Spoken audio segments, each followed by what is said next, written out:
Hi everyone. So I wanted to just comment on the very thorough and thoughtful discussion had during Module 1 and highlight 4 points that I thought were important um, that connect to what was discussed in Module 1 and is also relevant to what you're currently reading in Module 2. Um, so first, I think the the the prison these articles on the United States and Norway prison system highlight two important questions that the Blau and Ambervitz book discusses. The first question is how is social welfare policy constructed? And the second question is who gets to construct that policy?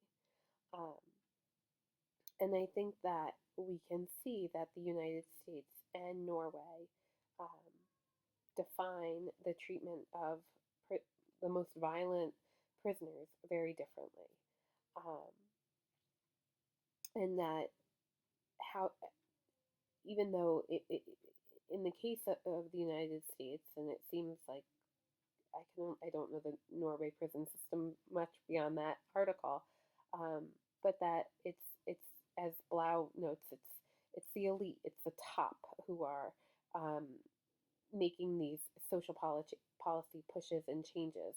It's not necessarily a grassroots movement advocating for um, a particular policy change within the supermax prisons or suggesting the overall environment of um, the supermax prisons to start off with. It was um, a top-down approach in terms of how this prison was set up.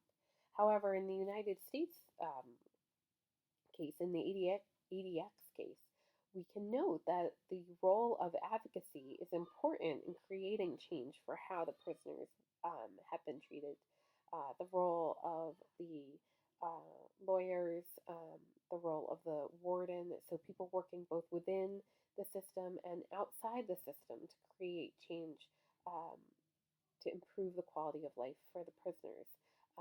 And that advocacy is so crucial. So even if you may not directly um, be doing the advocacy for yourself, it's or for yourself or potentially for your own clients. It's so important for you to understand the process so that way you can either direct your client or your organization or you yourself can get involved to better advocate and create change for the conditions of whether it be prisoners or another population that you are working with and want to see some particular condition changed.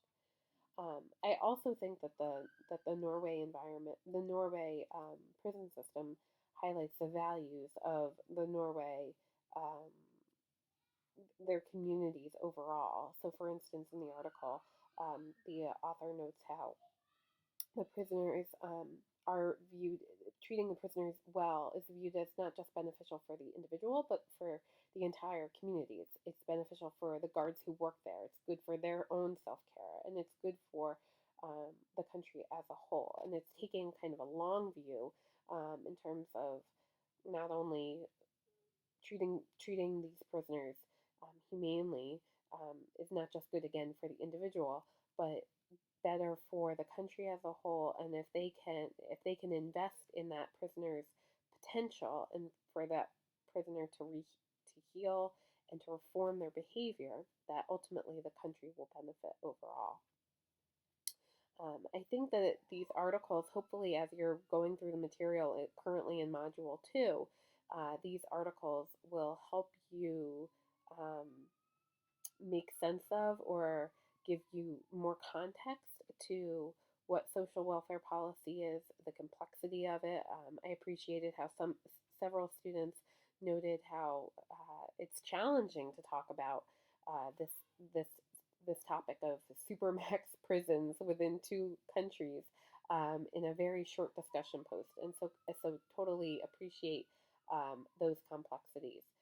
But I hope that overall cases can give you an illustration of the possibilities of advocating for change and seeing change occur within the ADX prison system, helping you imagine another way of treating a population at risk, and seeing the Norway, um, or reading about the Norway prison system, and also just beginning to conceptualize how does policy relate to the population I am then serving.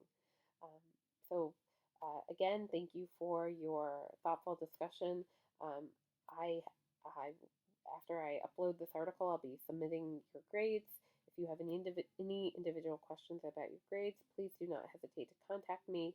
Um, Essentially, grades were given based on the rubric. Um, and if you have any questions again about that, just contact me. I look forward to continuing to read and learn along with you in the world of social welfare policy too. All right, have a good weekend. Bye.